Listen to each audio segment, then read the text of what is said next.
મહામંથન સાથે હું છું વૈભવી। મહામંથનમાં આજે બે મુદ્દાઓ પર ચર્ચા કરવાની છે। સૌથી પહેલો મુદ્દો છે દારૂબંધીની જે વાતો થાય છે, પરંતુ જમીની વાસ્તવિકતા શું છે અને સાંસદ તેના વિશે શું કહી રહ્યા છે તેના પર ચર્ચા કરવાની છે। અને બીજો મુદ્દો છે એ તમામ એ ભારતીયો કે જે અમેરિકામાં વસે છે અને એમની ઉપર જે સંકટ હવે તોડાઈ રહ્યું છે H1B વિઝાને લઈને, તેના વિશે વાત કરવાની છે। સૌથી પહેલા વાત દારૂબંધીની જે વાતો થઈ રહી છે તેના વિશે કરવી છે। આ ગુજરાત ગાંધીનું ગુજરાત છે અને આ ગાંધીના ગુજરાતમાં દારૂબંધી છે। ગુજરાત એક એવું રાજ્ય જ્યાં દારૂબંધી માત્ર કાયદો નથી, પરંતુ ગાંધીજીના વિચારો સાથે જોડાયેલી ઓળખ માનવામાં આવે છે। પરંતુ આ જ દારૂબંધી પર હવે સવાલો ઉઠી રહ્યા છે અને આ સવાલ ઉઠાવનાર વિરોધ પક્ષ નથી, પણ ભાજપના જ સાંસદ મનસુખ વસાવા છે। આપણે બધા જ જાણીએ છીએ કે નશાખોરી એ કોઈ પણ સમાજમાં સદગુણ નથી ગણાતો। દારૂનું વધારે પડતું સેવન અનેક અનિષ્ટોને જન્મ આપે છે। દારૂની એકવાર જો આપણને ટેવ પડી જાય તો તે સંતોષવા માટે આર્થિક રીતે નુકસાન વેઠીને પણ માણસ દારૂનું સેવન તો ચાલુ જ રાખે છે અને એના જ લીધે એક હસતો રમતો પરિવાર ઉજળી જાય છે। પણ સવાલ એ કે જો ગુજરાતમાં દારૂબંધી છે તો પછી આ લોકો સુધી દારૂ પહોંચે છે કેવી રીતે? ભરૂચના સાંસદ મનસુખ વસાવાએ દારૂબંધીનો મુદ્દો ઉઠાવ્યો અને તેમણે નાયબ મુખ્યમંત્રી હર્ષ સંઘવીને આ મુદ્દે પત્ર લખ્યો છે। નર્મદા જિલ્લામાં કેવી રીતે દારૂ ઘુસાડવામાં આવે છે અને પોલીસ તેમજ રાજકીય આગેવાનો, પોલીસ અને રાજકીય આગેવાનોની મિલીભગતથી આખું આ રેકેટ ચલાવવામાં આવે છે તેનો આરોપ તેમણે લગાવ્યો છે। પત્રમાં સાંસદે શું લખ્યું એ પણ હું તમને જણાવી દઉં। તેમણે લખ્યું છે કે પાડોશી રાજ્ય મહારાષ્ટ્રની સરહદ પરથી નર્મદા જિલ્લામાં મોટા પાયે વિદેશી દારૂનો જથ્થો ઘુસાડવામાં આવી રહ્યો છે। હવે મહારાષ્ટ્ર બોર્ડરથી લઈ દારૂ સપ્લાયના આખા આ રૂટમાં જેટલા પણ પોલીસ સ્ટેશન આપે છે એ તમામના પીએસઆઈની આ કાળા કારોબારમાં સીધી સંડોવણી છે। આ નેટવર્કમાં આમલેથા પોલીસ સ્ટેશનની સંડોવણી હોવાની પણ તેમણે વાત કરી છે। જે દારૂ ઘુસાડવામાં આવે છે તેની અંદર કેમિકલ પણ મિક્સ કરવામાં આવે છે તેવી પણ વાત તેમણે કરી છે। યુવાધનને બચાવવા માટેની ટકોર તેમણે કરી છે। કેટલાક ભ્રષ્ટ પોલીસ કર્મચારીઓના નામ પણ તેમણે આપ્યા। ભારતના સંવિધાનમાં રાજ્યના માર્ગદર્શક સિદ્ધાંતોમાં કલમ 47 હેઠળ દારૂબંધીનું સમર્થન કરતી જોગવાઈ છે, પણ જો વાડ જ ચીભડા ગળે તો ખેતર કોણ બચાવે? ગુજરાતમાં દારૂ ઘુસાડવામાં આવે, ગામડા પછી શહેરોમાં ઘૂસે તો પહોંચે છે કેવી રીતે? કોણ છે એ લોકો જે કાયદાથી પર ઉપર બની ગયા છે? લઠ્ઠાકાંડ જેવી ઘટનાઓ ઘટે એની પાછળ જવાબદાર કોણ? સવાલ અનેક છે। સવાલ એ છે કે ગુજરાતમાં શું ડ્રાય સ્ટેટનો દાવો માત્ર રાજકીય સૂત્ર બનીને રહી ગયું છે? ગુજરાતમાં દારૂબંધીની વાતો થાય છે, દારૂનો આ ખુલ્લો ખેલ અત્યારે કેવી રીતે ચાલે છે? કરીશું આ પહેલા મુદ્દે મહામંથન।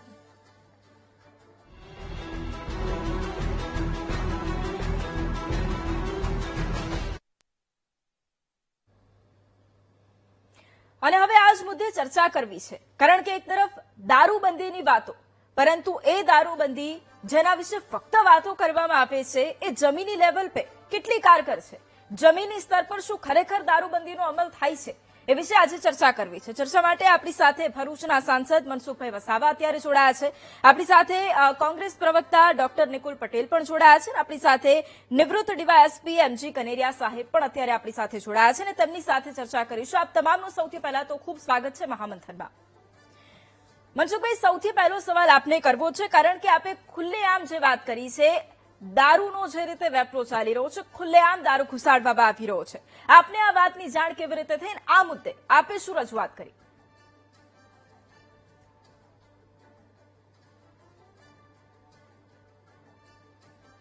બેન, આપની વાત બિલકુલ સાચી વાત છે। સમગ્ર ગુજરાતમાં દારૂબંધી કડક રીતના અમલ થઈ રહી છે। ગુજરાતમાં ક્યાંય દારૂ વેચાતો નથી, વેચાતો છે દેશ દારૂ તો થોડું ઘણું, પરંતુ નર્મદા જિલ્લામાં ખૂબ મોટા પ્રમાણમાં દારૂ, ઇંગ્લિશ દારૂ વેચાય છે। અને જે મહારાષ્ટ્રમાં જે મોટી મોટી જે ફેક્ટરી આવી છે ઇંગ્લિશ દારૂ, નામ ઇંગ્લિશ દારૂ પણ ડુપ્લિકેટ કેમિકલ વાળો દારૂ બનાવવામાં આવે છે કે જે પીવાથી યુવાની ખતમ થઈ જાય, યુવાધન ખતમ થઈ જાય, આરોગ્યની દ્રષ્ટિએ પણ ભયંકર રીતના નુકસાન થાય છે। એવો દારૂ મહારાષ્ટ્રની ફેક્ટરીઓ જે નર્મદા જિલ્લાની જે બોર્ડર છે મહારાષ્ટ્રની, એ બિલકુલ સલામત નથી. એ રોકટોક ત્યાં દારૂ અલગ અલગ સ્થાન પર, એક જગ્યાએ અલગ અલગ સ્થાન પર નર્મદા જિલ્લામાં એ ઘુસાડવામાં આવે છે. ક્યાંક ક્યાંક તો નર્મદા ડેમ માંથી 4 થી 5 ના ગાળામાં એક બોટ દ્વારાથી પણ આ પ્રકારનો દારૂ મધ્યપ્રદેશ અને મહારાષ્ટ્રથી લાવવામાં આવે છે. અને આ જે દારૂ ફક્ત નર્મદા જિલ્લો જ નહીં, આખો નર્મદા જિલ્લો ખરો જ, પણ સાથે સાથે વડોદરા જિલ્લાના કરજણ ને શિનોર અને આગળ સુધી પણ લઈ જતા હશે. અને સાથે સાથે ભરૂચ જિલ્લાના ઉમરલા અને રાજપાડીમાં તો એટલો બધો ત્યાં દારૂ અહીંનો જાય છે નર્મદામાંથી કે એ ત્યાંથી રાજપાડી વાળા અલગ રીતના પહોંચાડતા હશે. આ પ્રકારનું ખૂબ મોટા પાયે એક રેકેટ ચાલે છે અને બે રોકટોક ચાલે છે. એમાં મોટા મોટા રાજકીય નેતાઓ પણ આમાં ઇન્વોલ્વ છે, દરેક પાર્ટીના લોકો, અને સાથે સાથે કેટલાક પોલીસ અધિકારીઓ પણ આમાં ઇન્વોલ્વ છે. અને જ્યાં જ્યાં વચ્ચે અલગ અલગ જે પોલીસ સ્ટેશનો આવે છે એ પોલીસ સ્ટેશનના પીઆઈ, પીએસઆઈ અને કોન્સ્ટેબલો પણ આમાં બધા ઇન્વોલ્વ છે. અને આના કારણે ઘણા બધા લોકો આ પ્રવૃત્તિથી નારાજ છે. એટલે કોક નો કોક કારણ છે, કારણ કે રાજકીય નેતાઓ ઇન્વોલ્વ છે, પોલીસ અધિકારીઓ ઇન્વોલ્વ છે, એટલે કોક નો કોક ડરના કારણે એવા નનામા પત્ર લખતા હોય છે. આવા નનામા પત્રો, ઘણા બધા પત્રો આવ્યા અને હમણાં તાજેતરમાં 2 થી 3 પત્રો આવ્યા અને એના પર મેં અભ્યાસ કર્યો કે ભાઈ આ શું છે. ખરેખર જે પત્રો નનામા પત્રો છે, પણ પત્રમાં લખેલી બધી હકીકત બિલકુલ સાચી વાત છે. જે નામો લખાયા છે, રાજકીય નેતાઓના જે સ્થળો જે બતાવેલા છે, અધિકારીના નામો છે, કોન્સ્ટેબલોના નામો છે, મેં તપાસ કરી તો બધા ખરેખર આમાં ઇન્વોલ્વ છે. અને એ રોકવા માટે મેં નાયબ મુખ્યમંત્રી હર્ષભાઈ સંઘવી સાહેબને મેં પત્ર લખ્યો છે. અને મને સંપૂર્ણ વિશ્વાસ છે કે આનો ચોક્કસ રિઝલ્ટ હર્ષ સંઘવી લાવશે. બિલકુલ. મનસુખભાઈ, હવે બીજો પ્રશ્ન એ, કારણ કે આપે જે રીતે એ વાત કરી કે કેવી રીતે દારૂ ઘુસાડવામાં આવી રહ્યો છે, આપે એ પણ જણાવ્યું કે કયું પોલીસ સ્ટેશન છે, ત્યાં પોલીસ કર્મચારીઓ છે, એ કેટલા આમાં સંડોવાયેલા છે, એ તો આપે જણાવ્યું. પણ સાથે આપે એ રાજકીય આગેવાનોની, રાજકીય નેતાઓની પણ આપે વાત કરી છે. મારે હવે એ જાણવું છે કે જે રાજકીય નેતાઓ પર આપણે આક્ષેપ કર્યો છે એ કોણ છે? રાજકીય નેતાઓના નામ નથી લખ્યા, પણ જે સેન્ટર લખેલા છે એ સેન્ટર પરથી ખબર પડી જાય કે આ કામ કયા રાજકીય નેતા સાથે જોડાયેલું છે. દાખલા તરીકે કુંવરપરા એ કયા રાજકીય નેતા સાથે જોડાયેલું છે. ચિત્રોલ, મયાસી, આમલેથા, તરોપાથી ઉપર જે ગામ આવ્યું છે એ કયા રાજકીય નેતા સાથે જોડાયેલું છે. કેવડિયા વિસ્તાર એ કોની સાથે જોડાયેલું છે. પ્રોપર ડેડિયાપાડામાં દારૂ જુગારના અડ્ડા એ કોની સાથે જોડાયેલા છે. પછી ચિક્કા જે સેન્ટર છે એ દારૂ જુગારના ખૂબ મોટા પ્રમાણમાં ચાલે છે, એ કયા રાજકીય નેતા સાથે જોડાયેલું. આના પરથી ખબર આવી જાય અને પોલીસને પણ ખબર છે કે ભાઈ આ સેન્ટર પર કોણ કઈ પાર્ટીના કયા લોકો આમાં ઇન્વોલ્વ છે. સામાન્ય માણસને પણ ખબર પડે કુંવરપાડામાં જે ચાલે છે એ કોનું છે, બધાને ખબર છે. તો આ એ સેન્ટર લખ્યા એના પરથી જ ખબર પડી જાય કે આ દરેક પાર્ટીના લોકો આમાં ઇન્વોલ્વ છે. ઓકે નિકુલભાઈ, હવે સવાલ આપને કરવો છે કે જ્યારે વિપક્ષ દારૂબંધીનો જે મુદ્દો આવતો હોય, દારૂબંધી વિશે જ્યારે વાત કરવામાં આવતી હોય, ઘણી બધી વખત એવું પણ ખુદ સાંસદ હવે વાત કરી રહ્યા છે કે દારૂ ઘૂસી રહ્યો છે ગુજરાતની સરહદોમાં. ત્યારે વિપક્ષ આ મુદ્દાને કેવી રીતે જુએ છે અને તેની સાથે વિપક્ષ જ્યારે જમીની વાસ્તવિકતા જુએ છે ત્યારે એને શું દેખાય છે? ગુજરાતની અંદર જ્યારે એક વરિષ્ઠ આગેવાન પોતે પોતાના ઓબ્ઝર્વેશન દ્વારા સરકારનું ધ્યાન દોરતા હોય અને એ બી ખાસ કરીને જે પાર્ટીના શાસન હોય એમના વરિષ્ઠ આગેવાન ધ્યાન દોરતા હોય તો સરકાર માટે ચિંતાનો વિષય છે. વિપક્ષ તરીકે અમે હંમેશા સરકારનું ધ્યાન દોર્યું છે અને દોરતા રહીએ છીએ કે ભલે ગુજરાતની અંદર દારૂબંધીનો કાયદો લાગુ છે, પરંતુ ઠેર ઠેર આ વસ્તુ મળી રહ્યું છે. ફક્ત નર્મદા જિલ્લાની જ નહીં, હું તો એક એવો બી ઉદાહરણ આપણે પ્રેસ મીડિયામાં ડિબેટ્સમાં કર્યો છે કે જ્યાં ભારતીય જનતા પાર્ટીના એક આગેવાન કહી રહ્યા છે કે આ જગ્યાએ આ પોલીસવાળાના જોડે આ બધું ચાલી રહ્યું છે અને એનું સોશિયલ મીડિયા પર બી વાયરલ થયું હતું.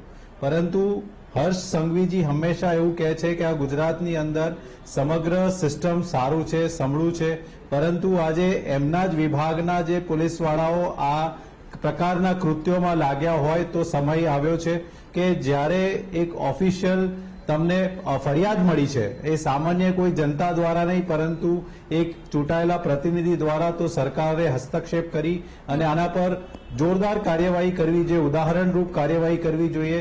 વિપક્ષ તરીકે તો અમે હંમેશા સરકારનું ધ્યાન દોરે છે. વડોદરા જેવા શહેરની હું વાત કરીશ.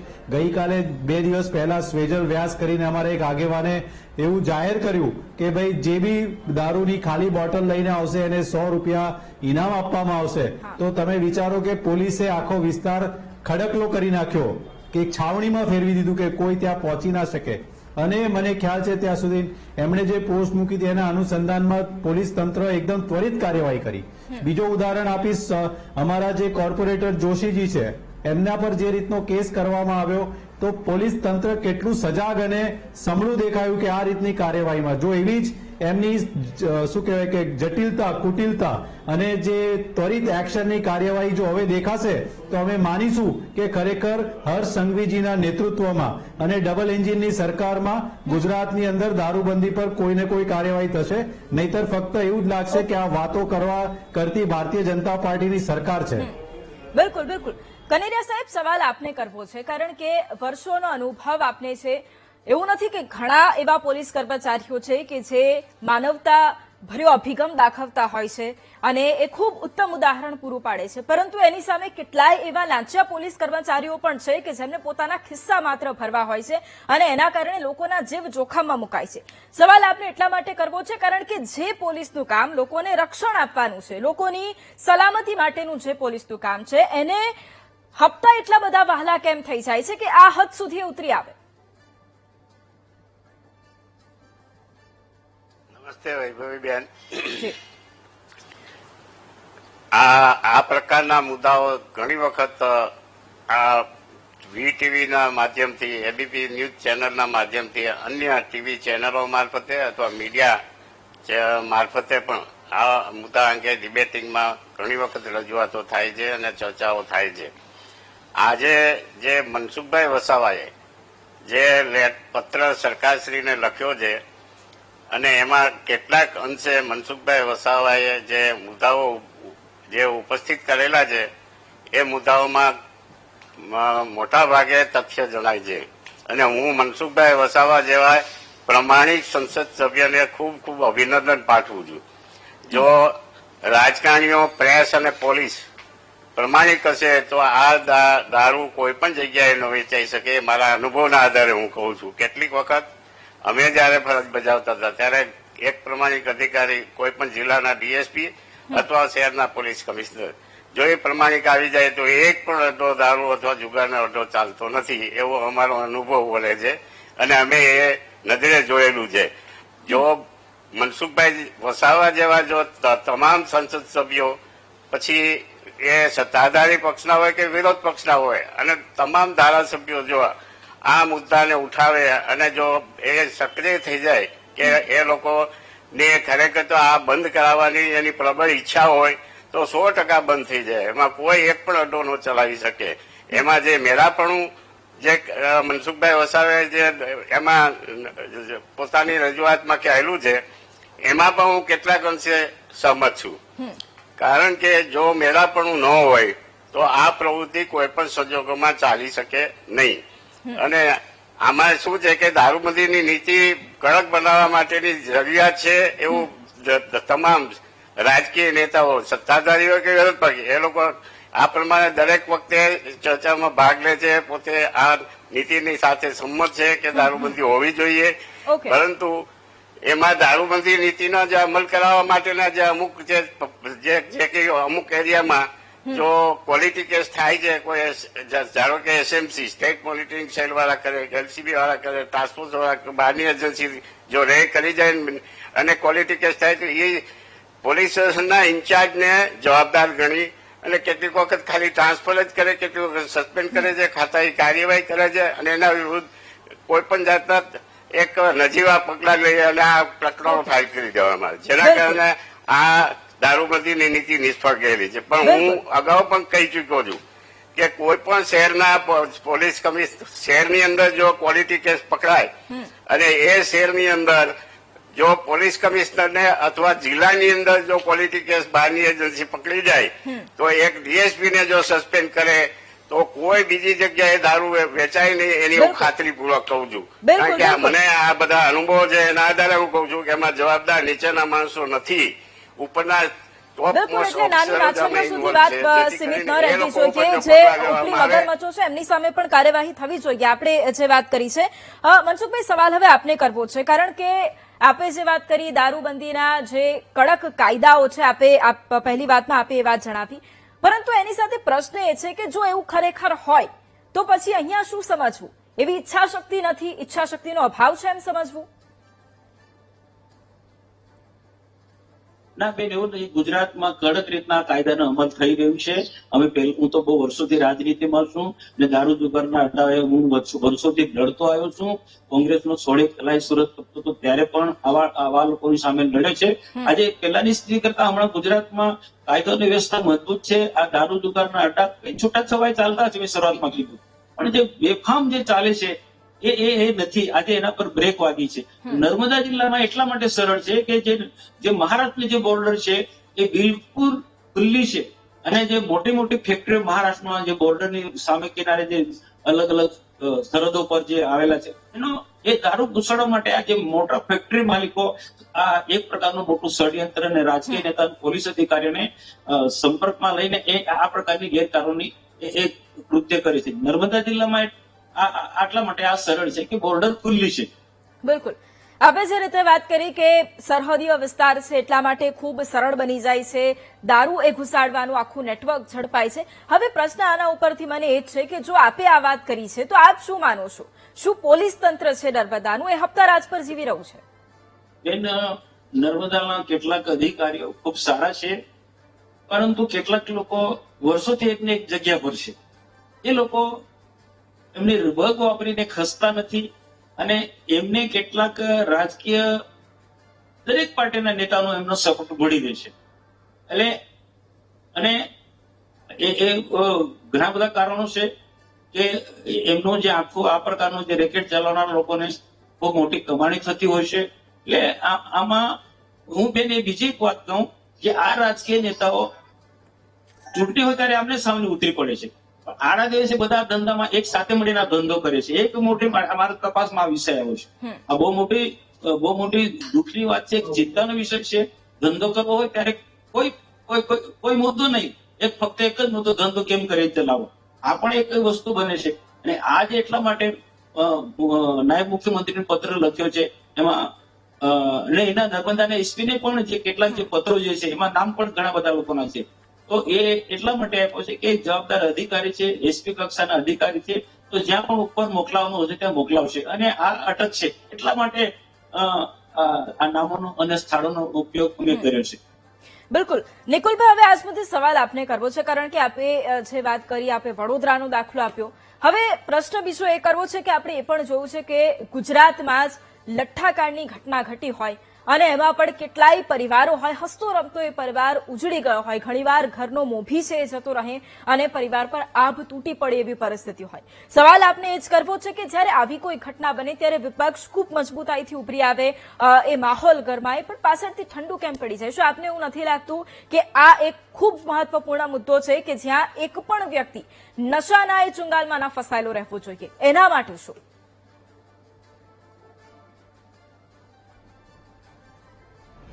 હેલો, જી નિકુલભાઈ, મારો અવાજ સંભળાય છે? જી, આવી રહ્યો છે આપનો અવાજ. હા. તમારા પ્રશ્ન જોડે હું સહમત છું કે જ્યારે કોઈ પણ લઠ્ઠાકાંડ થાય ને એની અંદર કોઈના મૃત્યુ થાય ત્યારે ડેફિનેટલી એક વિપક્ષ તરીકે અમારા જવાબદારી બને છે કે આવા જે લોકો જે આ ગુના પાછળના મૂળભૂત સૂત્રધાર હોય એને સજા થાય અને એના માટે કાર્યવાહી થઈને એવા લોકોને જેલ ભેગા કરવા જોઈએ. પરંતુ જ્યારે આજે હવે તમે આખા ગુજરાતની પરિસ્થિતિની વાત કરીએ તો શું કહેવાય કે માન્ય રાજકીય આગેવાને ખૂબ સરસ વાત કરી કે આની અંદર રાજકીય પીઠબળવાળા લોકોનું બી સહભાગિતા છે. તો શું હર્ષભાઈ સંઘવી આ જે ચમરબંધીઓ છે એમને પોતાના આઈબી દ્વારા શોધી અને આવા લોકોને બી કાર્યવાહી કરશે ખરા? એ નથી થઈ રહી, કારણ કે એના લીધે જ આ અધિકારીઓને આ રીતનું જે પીઠબળ મળી રહ્યું છે એ દર્શાવે છે કે ગુજરાતની અંદર ભારતીય જનતા પાર્ટી દ્વારા ચાલતી સરકારના લોકો કારણ કે નળિયેથી તળિયે, તળિયેથી નળિયે સુધી અને પંચાયતથી પાર્લામેન્ટ સુધી ભારતીય જનતા પાર્ટીનું શાસન ગુજરાતમાં હોય અને ગુજરાતની જનતાને આ રીતની તકલીફો પડતી હોય તો ચિંતા ડેફિનેટલી વિપક્ષ તરીકે અમને છે અને અમે હંમેશા સરકારનું ધ્યાન દોરીએ છીએ. અમે ઘણા એવા આકસ્મિક કાર્યક્રમો બી આપીએ છીએ અને કાર્યક્રમના ભાગરૂપે અમે એના શું કહેવાય કે પ્રત્યાઘાતો જે હોય છે એવી સરકારના કાન અમળવાનું કામ કરીએ છીએ.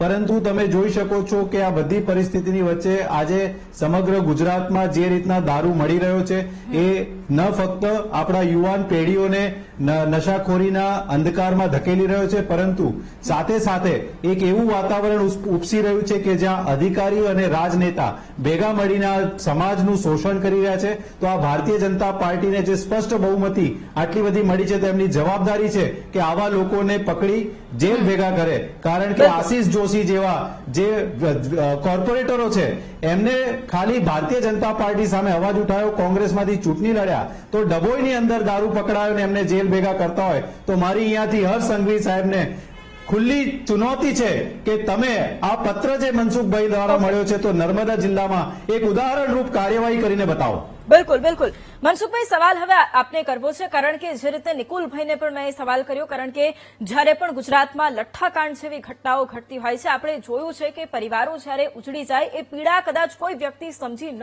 શકે એવી પીડા હોય છે. કેટલી વાર આપણે ખુદ અત્યારે જણાવ્યું કે એ દારૂમાં કેમિકલ મિક્સ કરવામાં આવે છે અને એના કારણે કેટલાય પરિવારો ઉજળી જાય છે. સવાલ આપને મારો એ છે કે આપણે એ જ વિચારીએ કે ભરૂચમાં આવી કોઈ જ ઘટના ન બને, પણ જે આવા તત્વો છે જે બુટલેગરોને છાવરી રહ્યા છે એની સાથે સાથે રાજકીય પીઠબળ ધરાવતા હોય, પોલીસ સાથે સંડોવાયેલી હોય, આ બધું જ જયારે આખું નેટવર્ક ચાલતું હોય તો આવી ઘટના બને જવાબદાર. નામ ગુસ્સો જોઈએ, આ ગેરકાનૂની પ્રવૃત્તિ બિલકુલ નહીં ચાલવી જોઈએ. પણ ચિંતા મને એ બાબતની છે કે જે રીતના આ સરહદો પર બેફામ રીતના દારૂ સરળતાથી ઘૂસી શકે છે.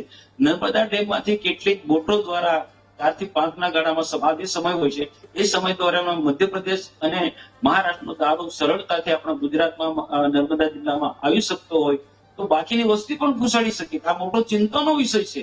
તો આના માટે એક જિલ્લાની પોલીસ પૂરતી કાળજી રાખી શકે એટલી બધી એ નથી, કારણ કે પોલીસની કમી છે. તો આ સરહદો સલામત બનાવવા માટે વધુ પોલીસ અથવા તો એસઆરપી પણ આ એરિયાની અંદર જે મહારાષ્ટ્રની જે બોર્ડર છે તે મૂકવું જોઈએ.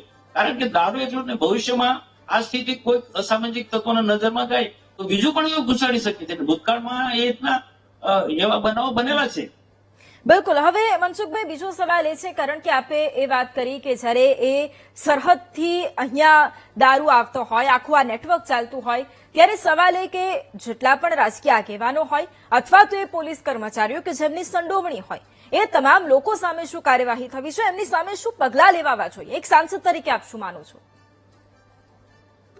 બેન, એક જનપ્રતિનિધિ તરીકે હું એટલું ચોક્કસ માનું છું કે આ બધી અટકવી જોઈએ. એ કોઈ પણ રાજકીય પાર્ટીના આગેવાનો હોય, દિવસે દિવસે હું એ જોતો રહ્યો છું કે પહેલાના સમયમાં રાજકીય લોકો આ રીતના સીધા ઇન્વોલ્વ નહોતા, જે ઘણા ઘટાય છે. અને હમણાં વર્તમાનની અંદર બધી જ પાર્ટીના રાજકીય નેતાનો આમાં ઇન્વોલ્વમેન્ટ થઈ ગયું છે. અને આ જે બુટલેગરોના સુરક્ષા માટે, એમની સલામતી માટે એમના માણસો તાલુકા પંચાયત, જિલ્લા પંચાયત, એ નગરપાલિકામાં એમના માણસો ઉભા રાખી અને જીતી પણ જાય છે. અને જો આ જ પ્રકારનું ચાલ્યું તો પછી સમાજ વ્યવસ્થા અસ્તવ્યસ્ત થઈ જવાનું, આખું સામ્રાજ્ય બુટલેગરો અને દારૂના અટ્ટાવાળાનું થઈ જવાનું છે. એટલા માટે પણ મેં આ રાજકીય દરેક પાર્ટીના નેતાઓનો ઉલ્લેખ આમાં નામ નથી કહેતો, પણ હું ઉલ્લેખ કરી શકું કે દરેક પાર્ટી ઇન્વોલ્વ છે. આ એક રોકવા માટે આ તમે આખા તમે જોજો જે ઉમેદવારો તાલુકા પંચાયતમાં જીત્યા છે, નગરપાલિકામાં જીત્યા છે, દરેક પાર્ટીના એ એક કાં તો દારૂ જુગારના અડ્ડા વાળા સાથે જોડાયેલા છે, કાં તો ગેરકાનૂની પ્રવૃત્તિ સાથે જોડાયેલા છે. મારી પાસે લિસ્ટ છે, પણ મારી મજબૂરી છે કે લિસ્ટ હું આપી નહીં શકું. કોઈને કોઈ રીતના દારૂ જુગારના અડ્ડાવાળા સાથે આજે આ પદ પર આજે બિરાજમાન છે. ભવિષ્યમાં તમે જોશો તો તાલુકા પંચાયતના પ્રમુખ પણ આ લોકો બેસી શકે છે. તો પછી આવા લોકો આવી સત્તા પર આવી ને એમના ધંધાઓને તો બિલકુલ બેફામ રીતના એને મોટા પાયે આ ધંધાઓ ચલાવી શકવાના છે. સમાજને નુકસાન કરે અને ખાસ કરીને યુવાધનને ખતમ કરી નાખવાના આવે. એક યુવાધનને બચાવવા માટેનો મારે અભિગમ છે. બિલકુલ મનસુખભાઈ, આપ શું માનો છો કે હવે દારૂ ઘુસાડવાનો આખો આ નેટવર્કનો પર્દાફાશ થતો હોય ત્યારે આ કાયદો વ્યવસ્થાની સ્થિતિ પૂરતો સીમિત રહી ગયો છે કે આ ભ્રષ્ટાચારનો વિષય બન્યો છે હવે? બેન, બિલકુલ આપની વાત સાચી છે. તમે જોજો કે ઘણા બધા કોઈ મેં કીધું એ પ્રકારે અલગ અલગ પદ પર બેઠેલા લોકો આવા બધા ધંધામાં ઇન્વોલ્વ છે, ચૂંટાયેલા લોકો છે. તમે સર્વે કરજો. તમે હું તો બધા જ મીડિયાના મિત્રોને કહું છું કે આ એક પોતપોતાના વિસ્તારની અંદર તમે સર્વ ચૂંટાયેલો સભ્ય, તાલુકાનો સભ્ય, જિલ્લાનો સભ્ય, નગરપાલિકાનો સભ્ય એ આ પ્રકારના ધંધામાં જોડાયેલો છે કે નહીં, અને ભવિષ્યમાં એ તાલુકા પંચાયતના પ્રમુખ બી બની શકે છે. બિલકુલ કનેરિયા સાહેબ, હવે સવાલ આપને મનસુખભાઈને પણ સાંભળ્યા, નિકુલભાઈને પણ સાંભળ્યા, સત્તા પક્ષ વિપક્ષ શું કહી રહ્યું છે એ સાંભળ્યા, પણ ઘણી બધી જગ્યાએ જનતા રેડ થાય. શું પોલીસ માટે શરમજનક વાત નથી કે જનતાએ રેડ કરવી પડે છે, જે કામ પોલીસનું છે? બેન, આપે જે મુદ્દો ઉઠાવ્યો છે એ બિલકુલ વ્યાજબી છે, અને મનસુખભાઈ વસાવાએ જે કઈ રજૂઆતો કરેલી છે એમાં થોડા અંશે મહદ અંશે હું એમની સાથે બી સંમત છું, અને હું એમને અભિનંદન અગાઉ પણ આપેલા છે, ફરી હું એને અભિનંદન આપું છું. હવે ખાસ કરીને જે આ પોલીસના જે મેળાપણાની વાત છે એમાં અમુક પ્રમાણિક અધિકારીઓ પણ છે, એમાં બધા જ પોલીસ અધિકારીઓ એવું નથી કે આડાઓ સાથે એની મેળાપણું હોય છે. હા, એટલે એમાં ઘણા ખરા અધિકારીઓ એવા પ્રમાણિક અધિકારીઓ છે જે એના વિસ્તારમાં આવી બધીને નથી ચાલવા દેતા, તો એ વિસ્તારમાં કોઈ પણ સંજોગોમાં કોઈ બહારની એજન્સી આવીને બી કોઈ કેસ નથી કરી શકતી. એટલે એવું નથી કે 100% બધા અધિકારીઓ આ પ્રમાણે એના સાથે મેળાપણું ધરાવે છે. અમુક અધિકારીઓ નથી પણ ધરાવતા, પણ એ લોકોને જયારે એ અધિકારીઓ પ્રમાણિકતાથી ફરજ બજાવે છે તો એમને ભવિષ્યમાં બીજી રીતે કે કોઈ પણ રીતે કઈ સહન કરવાનું પણ આવે છે, કારણ કે વહીવટી તંત્રમાં આ પ્રમાણેના ઘણા બધા અગાઉ દાખલા બનેલા છે કે એવા અધિકારીઓને સાઇડ ટ્રેક કરવામાં આવે છે અને અનવિલિંગ પોસ્ટિંગમાં એમને મુકાવવું પડે છે. એટલે જે લોકો પ્રમાણિક બનવાની કોશિશ કરે છે એ પણ પછી અપ્રમાણિકની લાઈનમાં એ પણ ચીલા ચાલુ બની જાય છે. જે અધિકારીઓ એ તો અધિકારીઓએ પોલીસ કર્મચારીઓ પ્રમાણિકતા છોડી દેવી જોઈએ, ઈમાનદારી છોડી દેવી જોઈએ, પછી નહીં છોડી દેવી જોઈએ, પણ ટોપ ટુ બોટમ બધાએ નક્કી કરવું જોઈએ કે ભાઈ બધાએ પ્રમાણિક 100% નથી બની શકતા. મોટા ભાગના જો 70% અધિકારીઓ બીજો પ્રમાણિકતાથી ફરજ બજાવે તો ઓટોમેટિક રાજકીય દખલગીરી બી બંધ થઈ જાય, ને રાજકારણીઓ પણ પછી આ પ્રવૃત્તિમાં એની સાથે જોડાવું જ પડે અને ફરજ પડે છે. નહીં તો પ્રજા એમને પછી બીજી વખત એમને પણ નહીં ચૂંટીને લાવી શકે. એટલે હું એવું માનું છું કે ખરેખર આજ એક તો જે દમણમાંથી અથવા તો બહારના સ્ટેટમાંથી જે આવે છે એમાં પ્રોહિબિશન એક્સાઇઝ ડિપાર્ટમેન્ટ અને એક્સાઇઝ ડિપાર્ટમેન્ટ સેન્ટ્રલનું એ પણ એમાં ઇન્વોલ્વ છે, કારણ કે જે અહીંની મોલાસીસ અને ખાંડસરીની અથવા તો સુગર ફેક્ટરીની મોલાસીસ એ બહારના સ્ટેટમાં જ જાય છે, અને ત્યાં જે ડિસ્ટિલરી છે જે એ ડિસ્ટિલરીને જ એ સપ્લાય કરે છે, અને એ લોકો એમાં ઇન્ડિયન મેડ ફોરેન લિક્વર જે બનાવે છે જે ડુપ્લિકેટ દારૂ છે એ બનાવી અને આપણા ગુજરાત રાજ્યમાં એ લોકો સપ્લાય કરે છે. એટલે અગાઉ એક કેસ એવો પણ બનેલો હતો કે જેમાં આ લોકો ઇન્વોલ્વ હતા અને પકડાયેલા હતા, અને એ વખતે સરકારશ્રીને પત્ર પાઠવેલો અને સરકારશ્રીએ જે મોલાસીસ નું કોટા જે ફાળવવામાં આવે છે, જે મોલાસીસ કમિશનર હોય છે એમની ઉપર બ્રેક મારી દીધેલી કે આ મોલાસીસ ના કોટા જે દમણમાં અથવા તો કોઈ પણ બહારના સ્ટેટમાં જ્યાં દારૂબંધી નથી ત્યાં જો સપ્લાય કરવામાં આવે છે બંધ કરી દો. હવે સવાલ આપને કરવો છે આ મુદ્દે, કારણ કે એક તરફ જયારે દારૂબંધીની વાત થતી હોય, ગાંધીનું ગુજરાત આપણે કહેતા હોય, ત્યારે સવાલ એ કે બધી જ જગ્યાએ ગાંધીના ગુજરાતમાં હવે દારૂબંધી કાગળ પર જ કેમ રહી ગઈ છે? બેન, આપની વાત બિલકુલ સાચી છે. ગુજરાતમાં કાયદો અને વ્યવસ્થા બિલકુલ મજબૂત છે, દારૂબંધીનો કાયદો પણ કડક રીતના અમલ થઈ રહ્યો છે, પણ ક્યાંક છૂટો છવાયો ક્યાંક આ ગેરકાનૂની કૃત્ય ચાલતું હશે તો દરેક જે વિસ્તારના જે પ્રતિનિધિઓ છે એને બોલવું પડે, અને પોલીસ જો એમાં ઇન્વોલ્વ હોય તો એવી પોલીસને પણ મેં ખુલ્લા પાડ્યા, એક ના ખુલ્લી પાડવી જોઈએ, અને આ બધાની ફરજ છે, આ બધાની ફરજ છે કે આ પ્રકારનું થોડું ચાલતું હોય બીજા ભવિષ્યમાં મોટું સ્વરૂપ ધારણ કરે છે. નર્મદામાં એવું જ થયું હતું, શરૂઆતમાં ધીમે હતું, પણ પછી મહારાષ્ટ્રના જે ફેક્ટરીના જે માલિકો જે છે એ પોતાનો માલ ખપાવવા માટે આ બોર્ડરોનો ઉપયોગ કરે છે અને આખા ગુજરાતમાં ઘુસાડવાનું કામ કરી રહ્યા છે. એ અટકવું જ જોઈએ, અને એના માટે જવાબદાર પ્રતિનિધિઓએ આમાં ખુલ્લા પડીને આવા યુવાધનને બચાવવું જોઈએ. બિલકુલ મનસુખભાઈ, હવે આપે એસપીને પણ આ મુદ્દે રજૂઆત કરી, આપે નાયબ મુખ્યમંત્રીને તો પત્ર લખ્યો, પણ એસપીને પણ આ મુદ્દે જણાવ્યું, એમણે શું ખાતરી આપી કામગીરીની? હું એસપી ને પત્ર એકલો નથી લખ્યો, એસપી ને પત્ર બી લખ્યો છે ને એસપી ને રૂબરૂ પણ મળ્યો છે. એના પહેલા ભૂતકાળના જે એસપી છે એને પણ આ બાબતે મેં રૂબરૂ મળ્યો છે. પરિણામ આવે છે પણ કોઈક ને કોઈક કારણસર ફરી પાછું 1-2 મહિના પછી એ પાછું રાબેતા મુજબ ચાલુ થઈ જાય. મને આજે જ હમણાં કલાક પહેલા ખબર પડી કે એના જ એક પોલીસ અધિકારીએ કે એલસીબી વિભાગ સાથે જોડાયેલા અધિકારીએ એ બધા જ સૂચના આપી દીધી 1 મહિનો બધા બંધ કરી દે. આ શું છે? કારણ કે ઉપરથી કોડ આવે કે બીજું કોઈ બી હોય કે એ રિપોર્ટ કરશે કે અહીંયા કોઈ વેચાતું નથી, પણ 1 મહિના પછી પાછું રાબેતા મુજબ ચાલવાનું છે. બિલકુલ મનસુખભાઈ, હવે સવાલ એ કે દારૂબંધીના કડક કાયદાની પણ આપ વાત કરો, પરંતુ એની વચ્ચે બેફામ રીતે આ રીતે દારૂ વેચાવવો, શું એ સિસ્ટમની નિષ્ફળતા ન કહેવાય?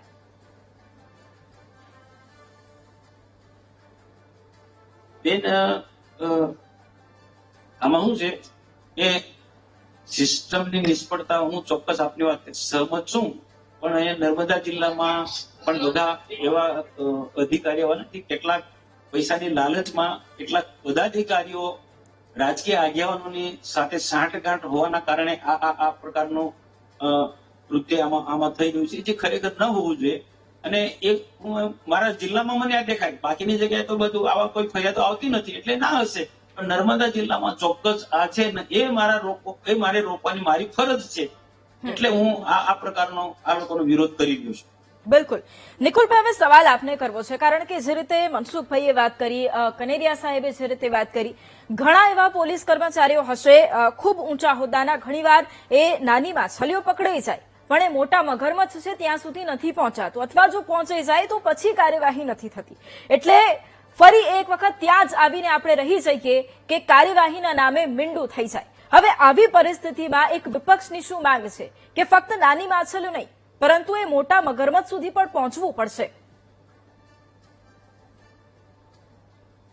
આપણે જોયું કે કઈ રીતના મનસુખભાઈએ રજૂઆત કરીને મહિના સુધીની એક્ટિવિટી નીલ થઈ જાય છે.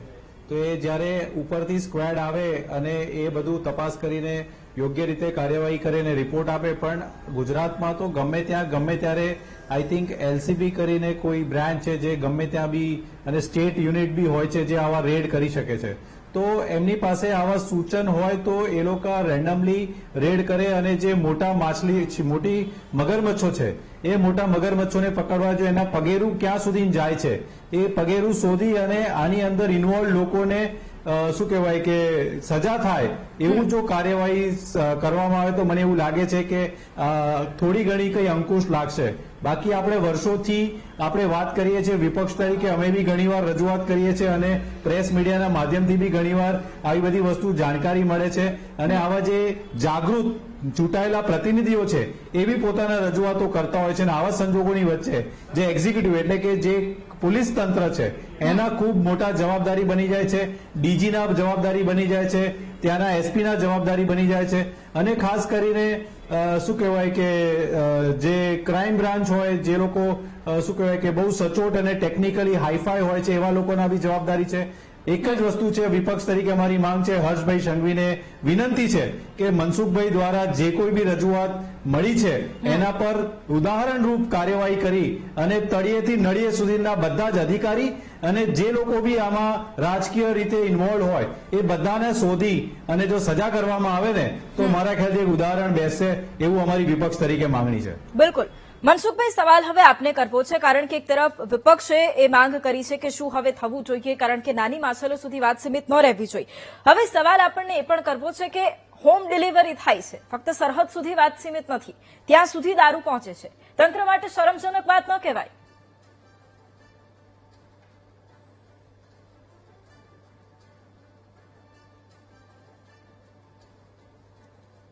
બેન, આમાં શું છે, જે મહારાષ્ટ્રના જે ફેક્ટરી વાળા ખૂબ ખરાબ નીચલી કક્ષાનો નિમ્ન કક્ષાનો દારૂ બનાવે કેમિકલ વાળો, ને એને ખપાવવા માટે આ સરહદો પર સરળતાથી ઘુસાડી શકે છે.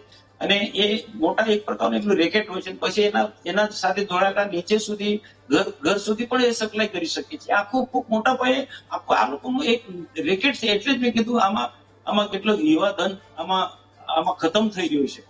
તો અને આ શું છે, કોઈ પણ જાતનું મહેનત વગર જે પૈસા કમાવાના એ કમાઈ શકે છે. બાકીની જગ્યાએ ખૂબ મહેનત કરી શકે. આ ધંધામાં કોઈ જ પણ જાતના મહેનત વગર તમે લાખો રૂપિયા કમાઈ શકો છો. એટલે આ યુવા ધન આ તરફ ઓટોમેટિક ખેંચાઈ રહ્યું છે અને એના ઘર સુધી સપ્લાય કરનારા લોકોની આ લોકોની ટીમ છે. મોટો જથ્થો ક્યાંક તો કન્ટેનર પણ આવતા હોય છે, એવી માહિતી અમારી પાસે છે. અને એ અમે દેખેલું છે ને, ભૂતકાળમાં એવા કન્ટેનરો પકડાયા પણ છે રાજપીપળામાં. ચિત્રોડમાં આજે થોડા વર્ષ પહેલા તરપાવથી ઉપર ચિત્રોડમાં મોટું કન્ટેનરો પકડાયા હતા 15-20 વર્ષ પહેલા. બિલકુલ. મનસુખભાઈ, હવે એક સવાલ એ કરવો છે કે જ્યારે હવે આખું આ નેટવર્કની આપે વાત કરી હોય, કેવી રીતે દારૂ ઘુસાડવામાં આવી રહ્યો છે તેવી આપે વાત કરી હોય, પ્રશ્ન એ કે હવે આગળ શું? આપની વાત બિલકુલ સાચી છે. આખો આ જે દારૂનો ઉપયોગ કરનારા યુવાનો પણ ખતમ થઈ જાય છે. કેટલાક ઘણા પરિવારના લોકોનો આખો કુટુંબ પાયમાલ થઈ જાય. કેટલી બહેનો વિધવા બની ગયેલી છે, એવા દાખલા છે. મારી પાસે માહિતી છે ગામની મોટા ભાગની. તો આ બચાવવાના એ અમારી ફરજ છે. અને આને એક રોકવા માટે, આ ગેરકાનૂની કૃત્ય છે એને એક રોકવા માટે આ બધી વધારે ફૂલે ફાલે નહીં, એટલા માટે મેં આ હદ ઉપર મેં ગયો છે. મારે કોઈના માટે ઈર્ષા નથી, ભેદભાવ નથી, કોઈ નારાજગી નથી, પણ આ ગેરકાનૂની કૃત્ય છે એક સમાજને ખતમ કરી રહ્યો છે અને ખાસ કરીને યુવાધનને ખતમ કરી રહ્યો છે. આ પ્રકારનો ખરાબ દારૂ એટલે માનનીય નાયબ મુખ્યમંત્રીને પત્ર મેં લખ્યો છે અને નાયબ મુખ્યમંત્રી હર્ષ સંઘવી પર મને સંપૂર્ણ વિશ્વાસ છે. એ પોતે પણ યુવાન છે અને યુવાનોના એક ભલા માટે બહુ સરસ પ્રકારનું એક કાર્ય કરી રહ્યા છે. આવી પ્રકારની પ્રવૃત્તિને તેઓ બિલકુલ ડામશે એવો મને સંપૂર્ણ વિશ્વાસ છે બેન. બિલકુલ. અને હવે એ જ અપેક્ષા કે જે રીતે દારૂબંધીની વાતો જે રીતે કાગળ પર હોય છે, જમીન પર પણ એ જ રીતે કામગીરી થાય, અપેક્ષા સાથે આપ તમામ અમારી સાથે આ ચર્ચામાં જોડાયા. આપ તમામનો ધન્યવાદ. અને મહામંથનમાં હાલ સમય છે એક વિરામનો, પરંતુ વિરામ બાદ એ ચર્ચા કરવી છે કે અમેરિકામાં જે ભારતીયો વસી રહ્યા છે એ ભારતીયો માટે ચિંતાની વાત શું છે.